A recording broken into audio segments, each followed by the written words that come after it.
সুপ্রিয় দর্শক শ্রোতা, আসসালামু আলাইকুম। আমি আব্দুল্লাহ আহাদ রাফি এবং আমাদের সাথে আছেন জনাব ইউসুফ তুরাজ, বিশিষ্ট তরুণ রাজনৈতিক বিশ্লেষক। আজকে আমরা বাংলাদেশের সাথে বিগত 15 বছরে মার্কিন যুক্তরাষ্ট্র, ভারত এবং চীনের যে সম্পর্কের গতিবিধি কেমন ছিল সেই বিষয়ে পর্যালোচনা করব।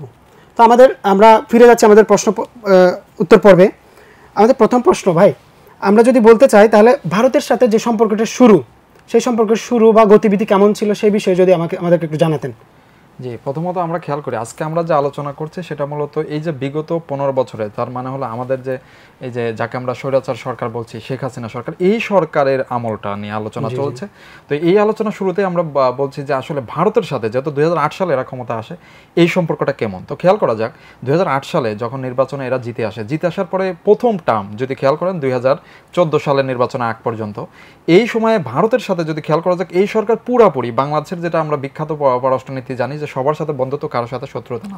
কিন্তু আপনি প্রথম টার্মে যদি খেয়াল করেন দেখবেন যে ভারতকে কি পরিমাণে একঘেঁষে পররাষ্ট্রনীতিতে চলে যায়, ভারতকে শুধু দেওয়াই হয়েছে, সেখানে বিনিময়ে আমরা কিছু পাইনি। খেয়াল করবেন কিরকম এই সরকার আসার পরেই প্রথম যে কাজটি করে সেটি হলো ভারতের সাথে ট্রানশিপমেন্ট চুক্তি হয় আমাদের বাংলাদেশের উপর দিয়ে। এই যে ভারতের বিভিন্ন পণ্য যেটা 7 সিস্টার্সে যাচ্ছে কলকাতা থেকে এদিক দিয়ে, কিন্তু বিনিময়ে আমাদের বাংলাদেশের 2010 সালে এই চুক্তিটা হয়, চুক্তি হয়েছিল। এবং সেখান থেকে আমাদের পরবর্তীতে নৌবন্দর এবং এগুলো আস্তে আস্তে ব্যবহার শুরু করে। পরবর্তীতে আমরা বিভিন্ন ধরনের সুযোগ সুবিধা ভারতকে দিয়েছি। কিন্তু আমাদের খেয়াল করেন আমাদের শুরুতেই এই 15 বছরে অন্তত প্রথম যে একটা দাবি ছিল সেটা হলো তিস্তার পানি।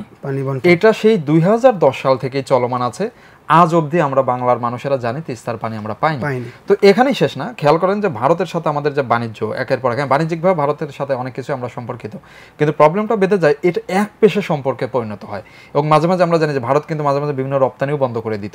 তারপরে বোঝাচ্ছি ভারতের সাথে সরকার প্রথম দিকে হেলে পড়ে এবং ভারত আমাদেরকে একচেটা সুবিধা নেওয়া শুরু করে, ট্রানশিপমেন্ট শুরু করে, এরপর আস্তে আস্তে অনেকগুলো আসবে।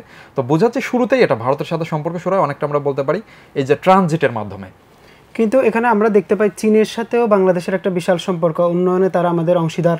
তো সেই ক্ষেত্রে যে ভারতের সাথে একটা সম্পর্ক, আবার চীনের সাথেও আমরা বিশাল একটা অংশীদারিত্বের সম্পর্ক রয়েছে, সেটি কিভাবে হলো চীনের সাথে আসলে? জি, এখানে একটা গুরুত্বপূর্ণ ঘটনা আছে, খেয়াল করা যাক যে বাংলাদেশের সাথে যেহেতু এই তিনটি জায়গারই ভারত এবং মার্কিন যুক্তরাষ্ট্র এবং চীন তিনটির সাথে সম্পর্ক, কিন্তু চীনের সাথে এই যে এতটা ঝুঁকে বা আমাদের যে সম্পর্কগুলো কিভাবে হলো খেয়াল করা যাক এটা 2012 সালের দিকে। সেটা হলো আমাদের এই যে পদ্মা সেতু, যেটা বাংলাদেশের প্রজেক্ট ছিল, এই প্রজেক্টে ঋণ দিবে মূলত বিশ্ব ব্যাংক, এডিবি, এইরকম যেগুলো বড় বড় এইগুলা। তো এই বিশ্ব ব্যাংক এখান থেকে দুর্নীতির অভিযোগে এখান থেকে সরে দাঁড়ায়, ঠিক আছে, যেটা ইভেন ব্যক্তিগত আক্রোশে পরিণত হয়। শেখ হাসিনা বলবার বলতে এটা নাকি ইউনুস করেছে কাজ, যেটাতে ইউনুস থেকে শুরু হলো আজকে ডক্টর মোহাম্মদ ইউনুস এখন বাংলাদেশের রাষ্ট্র ক্ষমতায়। খেয়াল করা যাক এইটার ফলে তার মানে এত বড় প্রজেক্টের টাকা এটা তো সম্ভব না, ঠিক আছে, প্রায় 2 বিলিয়ন টাকা, 2 বিলিয়ন ডলার, যেটা বাংলাদেশে বর্তমানে মূল্য সেটা অনেক হিউজ, প্রায় 22 থেকে 23,000 কোটি টাকা, সেই সময় ছিল 14,000 কোটি টাকার মতো। তো খেয়াল করা যাক এই টাকাটা এখন পাবে কোথায়? সরকার ঘোষণা দিল যে তারা নিজের টাকায় করবে, নিজের টাকায়। তো আমরা জানি বাজেটের বিষয় যদি আপনি খোঁজখবর রাখেন যে আমরা ঋণ নেই, বাজেটের ঋণ যাকে বলে, এই যে এই বছরে দেখা যাবে প্রায় 1,13,000 কোটি টাকার মতো আমরা বিদেশ থেকে ঋণ নেব।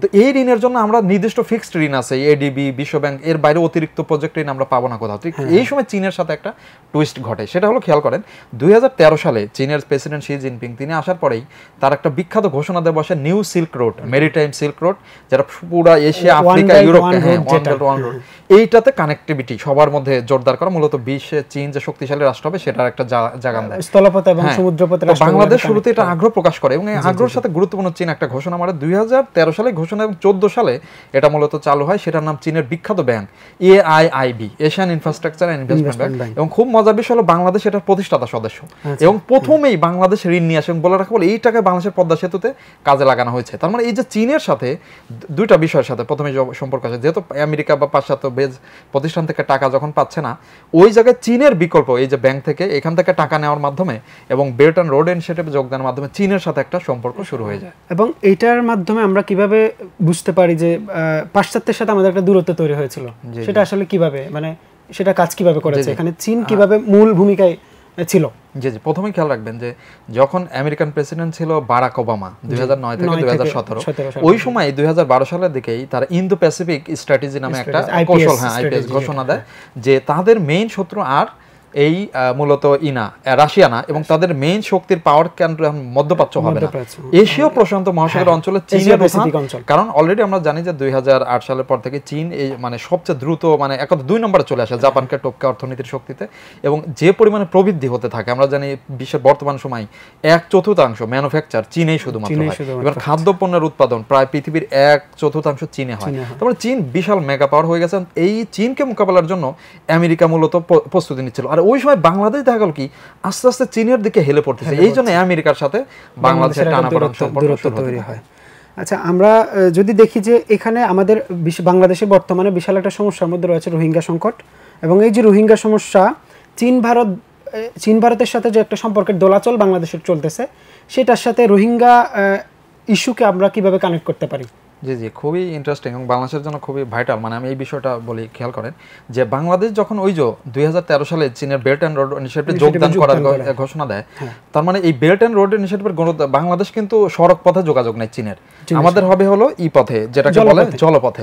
তার মানে চীন প্রত্যেকটা দেশে যারা এইগুলোর সাথে যুক্ত হচ্ছে জলপথে, তাদেরকে একটা করে গভীর সমুদ্র বন্দর মূলত তাদের বানিয়ে দিচ্ছে, মূলত চীনারা অর্থায়ন করবে, ওই দেশ বানাবে। তো 2016 সালে আরেকটা প্রজেক্ট নিল স্ট্রিং অফ পার্লস, বন্দর থেকে বন্দর কানেক্ট করা, বন্দর থেকে বন্দর কানেক্ট করা। তো খেয়াল করা যাক, আপনি খেয়াল করবেন দেখবেন যে ভিয়েতনামের হাইফাং বন্দর বানিয়েছে চীন, মিয়ানমারের এই যে সিতোয়ে যেটা এটা, তার পরবর্তীতে এখানে হলো পাকিস্তানের গোয়াদার, শ্রীলঙ্কার হাম্বানটোটা, মালয়েশিয়ার পেনাং, এই প্রত্যেকটা বন্দর টু বন্দর কানেক্ট করতেছে। তো বাংলাদেশের বন্দরটা ছিল সোনাদিয়া। কিন্তু খেয়াল করা যাক, এবং বাংলাদেশের প্রধানমন্ত্রী চীনে সফরে গিয়েছিল এই সোনাদের প্রজেক্টে 2014 সালে টাকা দেবে চীন, এটা তো 55,000 কোটি টাকার এই প্রজেক্ট। কিন্তু অদ্ভুত বিষয় হলো বাংলাদেশের প্রধানমন্ত্রী চীন থেকে সফরে এসে ভারতে গেলেন, এবং এরপরেই এই প্রজেক্টে চীন পুরোপুরি অর্থায়নের জন্য রাজি, কিন্তু বাংলাদেশ আর অগ্রসর হয়নি। তার মানে হলো চীন বুঝতে পারে বাংলাদেশ যদিও ঘোষণা দিচ্ছে যে তারা বেল্ট অ্যান্ড রোড ইনিশিয়েটিভে যাবে, কিন্তু বেল্ট অ্যান্ড রোড ইনিশিয়েটিভের যে মেইন কার্যকর পদক্ষেপ হলো সমুদ্র বন্দর কানেক্ট করা, সেইখানে বাংলাদেশ কানেক্ট হবে না। এবং এর পরে যেটা ঘটে যে চীনের সাথে একটা মানসিক দূরত্ব তৈরি হতে থাকে। চীন বুঝতে পারে এরা কৌশলগতভাবে মানে চীনের সাথে অর্থনৈতিক সম্পর্ক নিচ্ছে ঠিক আছে, কিন্তু পুরোপুরি কৌশলগত এবং রাজনৈতিক এবং সামরিকভাবে বিশেষ করে ভারতের সাথে সে একের পর এক হচ্ছে। এবং তার মধ্যে একটা ঘটনাও ঘটে, এটার কারণ বলছি কেন ভারতের দিকে বাংলা সরকার দুর্বল হয়ে যায় 2014 সালের নির্বাচন। কারণ ওই নির্বাচনে বাংলাদেশ সম্পূর্ণরূপে ভারতের সহায়তা নিয়ে জাতীয় পার্টিকে ডামি, আপনারা জানেন যে হোসেন মোহাম্মদ এরশাদ নির্বাচন শেষ মুহূর্তে পর্যন্ত সে আসতে চায়নি, কিন্তু আমরা জানি সুষমা স্বরাজ যিনি ভারতের তখন পররাষ্ট্র সচিব ছিলেন, সে কিন্তু বাংলাদেশে হোসেন মোহাম্মদ এরশাদের সাথে বৈঠক করে তাকে ফোর্স করা হয় এবং সে নির্বাচনে যায়। কিন্তু শেষ দিনে হোসেন মোহাম্মদ এরশাদ নির্বাচন থেকে কিন্তু সে প্রত্যাহার করে নিয়েছিল, যেটা তার ভাই জিএম কাদের তার মৃত্যুর পরে বলেছে। কিন্তু তাকে সেই নির্বাচনের সময় তাকে এই সিএমএস যেটা হাসপাতাল, সামরিক হাসপাতাল, তাকে রাখা হয়েছিল একটা বন্দির মতো, ঠিক আছে। এই যে ডেমো, তার মানে ভারত সরকারের উপর নির্ভর আরো বেশি হয়ে যায় 14 নির্বাচনের পরে, কারণ এই পরে ভারত সরাসরি বাংলাদেশে মদত দিয়ে থাকে। তখন যেটা হয় ভারতের ওই কথা বাংলাদেশ মানতে বাধ্য হয়, যেটা হলো যে এখানে 2016 সালে খেয়াল করবেন বাংলাদেশে কিন্তু চীনের প্রেসিডেন্ট শি জিনপিং এসেছিল, এবং চীনের সাথে বাংলাদেশের অর্থনীতির মানে সম্পর্ক স্ট্রং হওয়ার অন্যতম রূপরেখা ছিল এটি। কারণ $25 বিলিয়ন মূলত বাংলাদেশের বড় বড় যে মেগা প্রকল্প আমরা দেখি এইগুলোতে অর্থ ছাড়ের মূলত এই চীন ঘোষণা দেয়।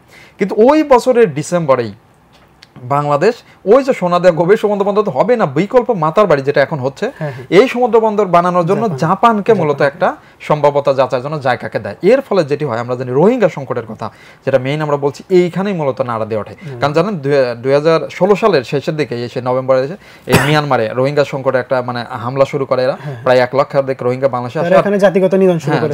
বিশেষ করে 2017 সালের 25 আগস্ট একটা সাজানো একটা ঘটনাকে কেন্দ্র করে যে এরা নাকি 12 জন রোহিঙ্গারা এদেরকে মারছে সেনাবাহিনীর, এর বিপরীতে অপারেশন ক্লিয়ারেন্স চালু করে। এখন দেখেন এখানে বাংলাদেশের প্রায় 11, এখানে রোহিঙ্গা তো ব্যাপক পরিমাণে হত্যা হয়েছেই, মানে যেটা গ্রাম বাড়ি সব জ্বালিয়ে সরকার করে দিয়েছে। বাংলাদেশে 11 লক্ষ বেশি রোহিঙ্গা আশ্রয় নেয়, এবং এটা পুরাপুরি চীনের গ্রিন সিগনালে। কেন?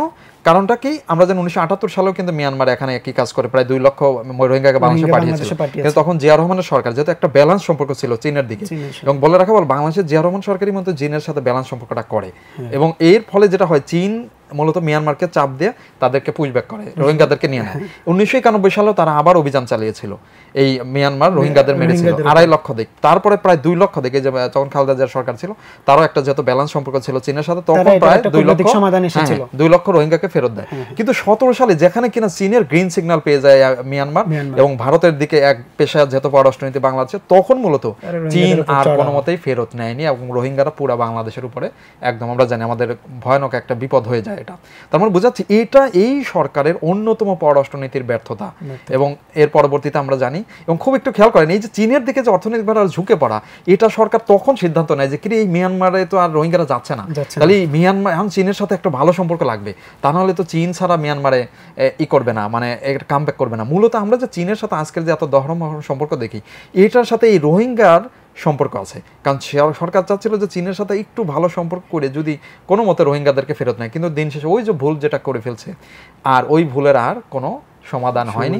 কারণ এই সরকার ভারতের কলে শেষ পর্যন্ত বসেছিল এবং চীন মূলত অর্থনৈতিকভাবে সম্পর্ক সাপোর্ট দিলেও কিন্তু রাজনৈতিক সাপোর্ট আর চীন দেয়। এখন পরবর্তীতে চীন আমাদেরকে বিভিন্ন সময় ঋণ দিয়েছে, এই তারা আমরা দেখেছি বাংলাদেশে যখন আস্তে আস্তে স্বৈরশাসনটা শুরু হচ্ছে, সেই ক্ষেত্রে দেখি নির্বাচনগুলো হচ্ছে, নির্বাচনের পরেও চীন বাংলাদেশকে সমর্থন দিয়ে গিয়েছিল এবং একই সাথে বাংলাদেশ ভারতের সমর্থনও পেয়েছিল। এবং সেইটার ব্যালেন্সটা আওয়ামী লীগ সরকার কীভাবে করেছে বা কোন কোন জায়গায় তাদের আসলে সফলতা বা ব্যর্থতা? জি জি, প্রথম হলো খেয়াল করেন উন্নয়নের গণতন্ত্র শেখ হাসিনার মূলমন্ত্র, এই কথাটা কোথা থেকে আসছে খেয়াল রাখবেন যে এটা আসছে 2014 সালের নির্বাচনের পর থেকে। কেন? কারণ ওই সময় বাংলাদেশে বয়কট নির্বাচন করে ফেলে, যেহেতু প্রধান বিরোধী দল তারা আসে নাই তত্ত্বাবধায়কের দাবিতে। তো তারা বললো গণতন্ত্র দিয়ে কি হবে, আসল হলো উন্নয়ন। এই যে উন্নয়নের জন্য এখন আমেরিকা তো টাকা দিবে, আমেরিকা তো টাকা দিবে না। এবং ভারত যদিও এদের ব্যাপক রাজনৈতিক মিত্র, তাদের সমস্ত সরকারি রাজনৈতিক সুবিধা দিচ্ছে, কিন্তু দিন শেষে ভারতের হাতে তত টাকা নাই। তাহলে টাকাটা কার সাথে? চীনের সাথে। এই জন্য আর চীনে তো নির্বাচন নাই, চীন এই ধরনের মডেলকে পছন্দ করে, ঠিক আছে। তার মানে বোঝাচ্ছে এই উন্নয়নের গণতন্ত্র শেখ হাসিনার মূল মন্ত্র, এইটার সাথে তার চীনের সম্পর্ক এইভাবে বাড়তে থাকে। এবং দিন শেষে হলো এই যে একই বলছি, চীনের সাথে যত অর্থনৈতিক সম্পর্ক বাড়ুক, তার মেইন রাজনৈতিক খুঁটু, তার ক্ষমতার মেরুদণ্ড কিন্তু ভারত, ঠিক আছে। তার কারণটা খেয়াল করেন, 2014 নির্বাচন পরে ভারত সাপোর্ট দিল, আর এবার 18 নির্বাচন আমরা জানি একটা মধ্যরাতে ভয়ানক নির্বাচন, যেটা পুরোপুরি বিশ্বে একেবারে অগ্রহণযোগ্য, যেটা বাংলাদেশের ইতিহাসে সবচেয়ে নিকৃষ্টতম একটা নির্বাচন। তো এই নির্বাচনের পরেও ভারত এই সরকারকে সাপোর্ট দিতে থাকে, যেটা পরিপূর্ণ। এবং ঘটনা হলো কি, আপনি খেয়াল রাখবেন আবরার ফাহাদের হত্যা, সেখানে কিন্তু ভারতে এই গত 15 বছরে এই সরকার ভারতের সাথে মানে প্রায় 20টির মতো চুক্তি করেছে, আর সমঝোতা চুক্তি হয়েছে প্রায় মানে অনেক বেশি, 50-এর ঊর্ধ্বে। এবং আমরা দেখেছি যে এখন পর্যন্ত টোটাল 66টা মতো সমঝোতা এইগুলো সমঝোতা প্রায় 20টির মতো চুক্তি হয়েছে। এই চুক্তিতে আপনি যে চুক্তিগুলো পর্যালোচনা করেন, অলরেডি কিন্তু বিবেচিত আছে, যেগুলো পর্যালোচনা করা উচিত। কারণ কি, এখন অনেকগুলো চুক্তি আবার অপ্রকাশিত। এখানে সর্বশেষ আপনি চিন্তা করবেন যে বাংলাদেশে কিরকম অবস্থা হয়েছে, যে ভারত বাংলাদেশের রাডার, যেটা সীমান্তে যে পর্যবেক্ষণ রাডার হয়, সেইগুলো তারা বসাবে। অবাক করার কারণে রাডার একটা সার্বভৌমত্বের বিষয়, ঠিক আছে।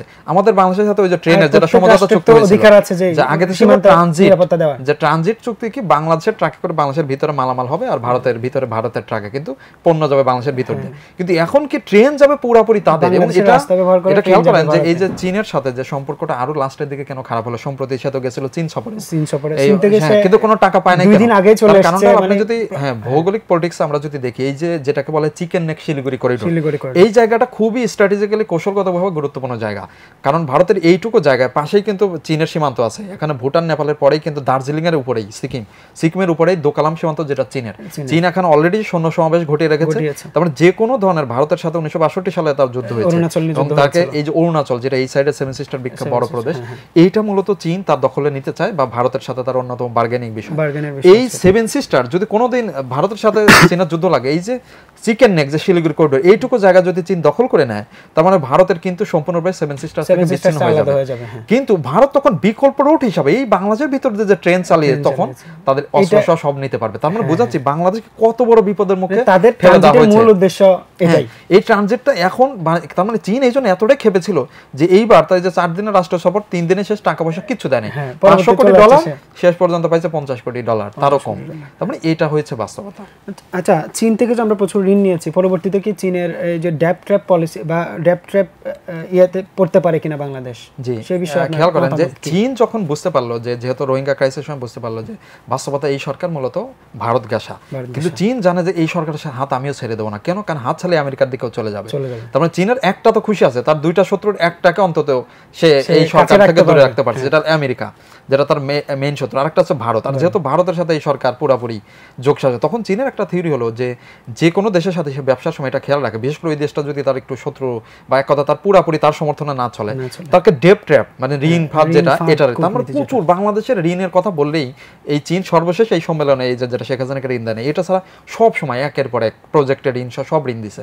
উদ্দেশ্যকে বেশ করে প্রজেক্টের ঋণ দেয় চীন, কিন্তু বাজেট ঋণ খুব কম দেয়, মানে প্রজেক্টের ঋণ দেয়। প্রজেক্ট ঋণ মানে কি খেয়াল করেন, সাপোজ যদি এই এই যে আমাদের পদ্মা রেল সংযোগ 39,000 কোটি টাকার প্রকল্প, এই প্রকল্প যদি মানে সাপোজ বাংলাদেশ এই ঋণ সরকার চীনকে পরিশোধ করতে না পারে, তাহলে চীনের মূল নিয়ত হলো কি যে এইখানকার এই যে মালিকানা শেয়ার নিয়ে নেওয়া।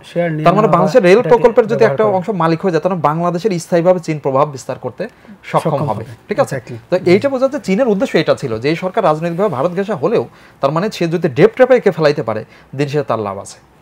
এখন আমরা এই যে স্বৈরাচার গিয়েছে, আমাদের দেশ থেকে চলে গিয়েছে, এখন ভারত আশ্রয় নিচ্ছে, এবং এই যে তার সরকারের বিভিন্ন পররাষ্ট্রনৈতিক বিভিন্ন ব্যর্থতা আমরা দেখতে পেয়েছি।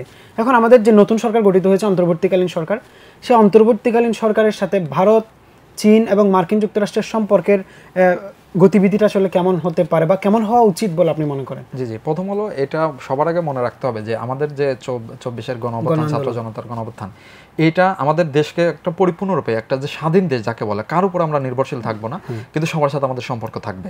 তার মানে একটা ব্যালেন্স পররাষ্ট্র নীতি আমরা চাই, যেটা বাংলাদেশের মানুষ, কারণ আমরা কারো শত্রু না, আবার কারো পার্মানেন্ট মানে বন্ধু না, কেউ এসে আমাদেরকে দখল করে নিয়ে আমরা চুপ থাকবো ব্যাপারটা এমন না। তাহলে খেয়াল করা যাক, আমরা যদি সবার আগে তাকাই ভারতের দিকে, যে ভারত বাংলাদেশের প্রতিবেশী রাষ্ট্র, তাদের সাথে আমরা মানে সৌহার্দ্যপূর্ণ সম্পর্ক চাই, আমাদের বাণিজ্য ব্যাপকভাবে তাদের সাথে, আমরা বিভিন্ন খাদ্যপণ্য আমদানি করি, আবার আমরাও ভারতে রপ্তানি করতে চাই, বিশেষ করে আমাদের বর্ডার উভয় দেশে যাতে সিকিউর থাকে, এইরকম চলে। কিন্তু কোনো ধরনের উস্কানি যদি বাংলাদেশে দেওয়া হয়, সেটা কিন্তু অবশ্যই প্রতিহত করা হবে। যে এই যে আমাদের বন্যা, বিশেষ করে এটা যে এখানে বাঁধ খুলে দিচ্ছে, তো এইসব বিষয়গুলো, তার মানে ভারতের সাথে অনেকগুলো বিষয় আমাদের আছে যেগুলো সলভ করতে হবে। একটা সীমান্ত ইস্যু, আরেকটা হলো আমাদের বেশি নদী ইস্যু, ওই তিস্তা থেকে শুরু করে ফারাক্কা থেকে শুরু করে প্রত্যেকটা সবগুলো নদীতে বাদ দিয়েছে, বর্ষা মৌসুমে সেই নদীগুলো ছেড়ে দিচ্ছে। যে আপনি এই তথ্যটা একটু অবাক হয়ে যাবেন যে ভারত থেকে বাংলাদেশের নদী প্রবেশ করছে 54টা, এবং মাশাআল্লাহ ভারত 54টা নদীতেই বাদ দিয়েছে। তাহলে কি রকম, এটা কিন্তু আন্তর্জাতিক আইনের সুস্পষ্ট লঙ্ঘন। আমরা চাই এই সমস্ত বিষয় সমাধান হোক, এটা আলোচনার মাধ্যমে হোক, সমাধান হোক। ঠিক আছে, তার মানে অবশ্যই ভারতের সাথে আমরা সুসম্পর্ক চাই, কিন্তু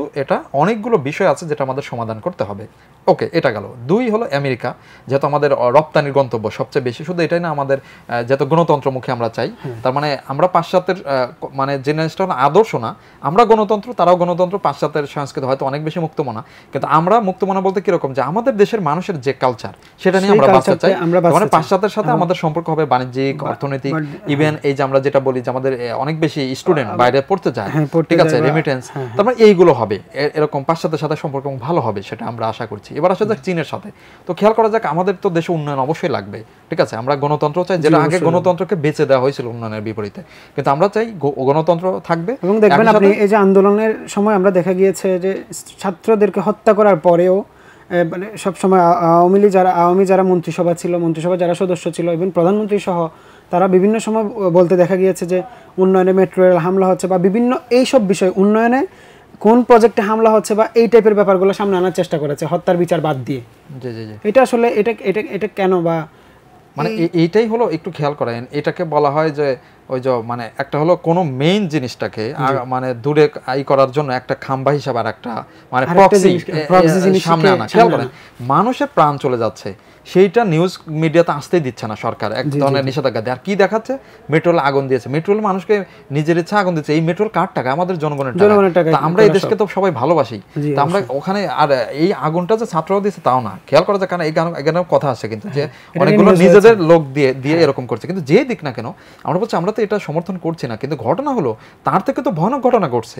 আবু সাইদ মারা গেছে, এত শত শত ছাত্র জনতা মারা গেছে, তাদের ছবি দেখাচ্ছিল না, বারবার ওইটা দিয়ে কান্না করছিল। তার মানে এটা একটা স্বৈরাচারের নীতির একটা প্রতিফল। কিন্তু খেয়াল করা যাক যে আমাদের বাংলাদেশের যারা এই যে বিশেষ করে চীনের সাথে জাপান খুবই গুরুত্বপূর্ণ অংশীদার আমাদের বাংলাদেশে বর্তমান যে বিশেষ করে আমাদের বিভিন্ন প্রজেক্টে, তার মানে এই যে চীন এবং জাপানের সাথেও আমাদের সম্পর্ক হবে সম্পূর্ণ উভয়ের ক্ষেত্রে, আমরা যেটা এখন যেটা বলা হয় উইন উইন সিচুয়েশন, যাতে চীনও লাভবান হয়, বাংলাদেশও লাভবান হয়, এমন জাপানও লাভবান হয়, বাংলাদেশও লাভবান হয়। তার মানে আমরা কারো এজেন্ট হতে চাই না। কিন্তু ভারতের সাথে আমাদেরটা একদম জিরো সাম গেম হয়ে গেছে। জিরো সাম গেম ভারত থেকে, মানে বিষয়টা এমন ছিল যে ভারত আমাদের থেকে নিবে আর এই সরকারকে গদি রক্ষা করে দিবে, ঠিক আছে, মানে গদির বিনিময়ে দেশের স্বার্থ বেচা, এটাই ছিল বাস্তবতা। ঠিক আছে, তো এটাই হলো আমাদের যে আমরা ব্যালেন্স একটা পররাষ্ট্র নীতি। ঠিক আছে, তাহলে আমরা একটু মার্কিন যুক্তরাষ্ট্র প্রসঙ্গে আসি যে আমাদের নতুন সরকারের সাথে মার্কিন যুক্তরাষ্ট্রের পররাষ্ট্রনীতিটা কেমন হতে পারে আসলে। জি জি, এটা বলছি যে একটা হলো গণতান্ত্রিকভাবে আমরা যেহেতু পাশ্চাত্যের মানে একটা বড় ধরনের সমর্থন এই সরকার পাচ্ছে, আর আমাদের বিশেষ করে এখন যদি খেয়াল করা যায়, আমাদের বিশেষ করে এই মুহূর্তে খুব বেশি ঋণ লাগবে, কারণ এই দেশে তো আমরা যে $99 বিলিয়ন